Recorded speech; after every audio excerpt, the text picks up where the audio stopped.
यसू का दोबारा जी उठना। मत्ती 28, मरकुस 16, लूका 24, यूहन्ना 20।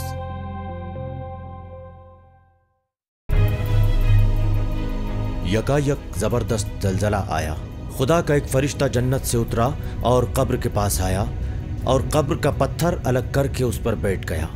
उसका चेहरा बिजली की मानिंद रोशन था और लिबास बर्फ की मानिंद शफाफ था। फरिश्ते को देखकर पहरेदार थर थर कांपने लगे और मुर्दे की मानिंद हो गए। सब्त के दिन मरियम मगदलिनी, याकूब की मां मरियम और शलोमी ने खुशबूदार सैयाल खरीदा ताकि जाकर यसू के जिस्म पर मलें। लेकिन जब उन्होंने आंखें ऊपर उठाकर देखा तो मालूम हुआ कि वो पत्थर जो बहुत बड़ा था एक जानिब पड़ा है।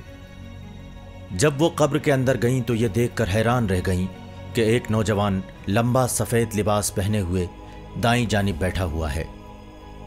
उसने उनसे कहा, डरिए नहीं, आप लोग यसू नासरी को ढूंढ रही हैं ना, जो सलीब पर चढ़ाए गए थे। वो जी उठे हैं, वो यहां नहीं हैं। देखिए, यही जगह है जहां उनको रखा था। जाकर उनके शागिर्दों बल्कि पतरस से कहिए कि यसू आप लोगों से पहले ही गलील पहुंच जाएंगे। वहां आप लोग उनके दीदार करेंगे जैसा कि उन्होंने आप लोगों से कहा था। कब्र से लौटकर मरियम मगदलिनी, यौअन्ना और याकूब की मां मरियम ने ये सब 11 और दूसरे शागिर्दों को भी बताया। और जो दीगर औरतें उनके साथ थीं उन्होंने भी रसूलों से यही कहा, लेकिन उन्होंने उन सब बातों को बेवकूफ़ी समझा और औरतों की बात पर यकीन नहीं किया। पतरस और वह दूसरा शागिर्द कब्र की जानिब चल पड़े। वो दोनों साथ साथ दौड़े। दूसरा शागिर्द पतरस से आगे निकलकर पहले कब्र पर पहुंचा।